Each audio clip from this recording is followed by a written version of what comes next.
Pour cette nouvelle vidéo, une vidéo en fait qui va se classer dans la catégorie des manœuvres. Donc je ne l'ai pas faite encore et je vais essayer donc de vous faire un résumé rapide de comment on fait ce type de manœuvre. Donc c'est le demi-tour en 3 temps, d'accord. Donc pour être clair, on va récupérer le petit dossier ici avec le petit dossier d'explication.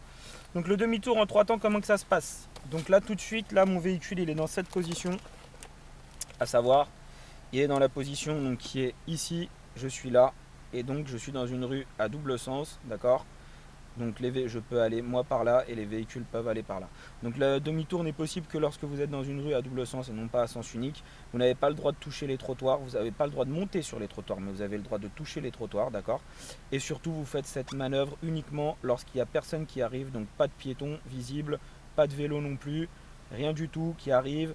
Donc dans cette situation-là, dès qu'il y a quelqu'un ou un obstacle, on s'arrête instantanément, d'accord.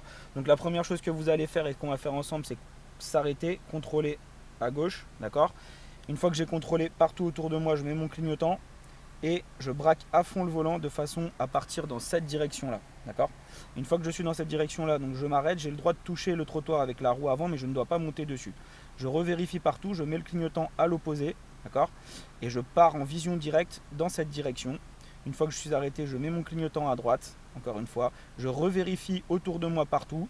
Donc je fais mon ensemble de panoplie de contrôle. Et quand il n'y a personne, je repars dans l'autre direction. Et donc voilà, donc premier temps, deuxième temps, troisième temps, d'où un demi-tour en 3 temps. Le demi-tour aurait très bien pu être fait aussi en un temps. Il est possible de le faire en un temps uniquement lorsqu'il n'y a personne. Et si vous avez suffisamment de place donc pour le faire en une seule boucle. Et donc ça, on appelle ça un demi-tour en un temps. D'accord, et autant de fois que nécessaire. Donc aujourd'hui on va voir rapidement le demi-tour donc en 3 temps, d'accord, qui est le plus commun à toutes les intersections dont il y a un minimum de place, on va dire à toutes les chaussées où il y a un minimum de place. Donc j'analyse ma situation, il n'y a personne autour de moi, je débraye, je mets la première, j'enlève le frein à main, je mets mon clignotant, je me mets en mouvement et j'évite de tourner les roues à l'arrêt, je braque à fond le volant, à fond, en regardant partout autour de moi. Et je vais aller jusqu'à buter, si c'est possible, toucher. Donc je dose mon freinage, de façon à toucher. Voilà, hop, et vous allez le sentir. Voilà, je l'ai senti. Là, je ne peux plus aller plus loin. Voilà, donc je me suis arrêté. Je suis dans ce premier temps, d'accord. Deuxième possibilité, donc deuxième temps, je contrôle partout autour de moi, à droite, à gauche, il n'y a pas de piéton, il n'y a rien. Clignotant à gauche, marche arrière. En vision directe, donc mes roues n'ont pas bougé encore. Je regarde derrière en vision directe et je braque en mouvement à fond à droite en regardant qu'il n'y ait toujours personne. Donc je vérifie partout autour de moi. Très bien. Voilà, donc ça c'est le deuxième temps. Voilà. Et enfin, donc, pas besoin d'aller bien plus loin, je vois que j'ai suffisamment. Troisième temps, je revérifie partout autour de moi, clignotant à gauche. Et en mouvement, je braque rapidement mes roues, plus rapidement que l'allure à laquelle je vais.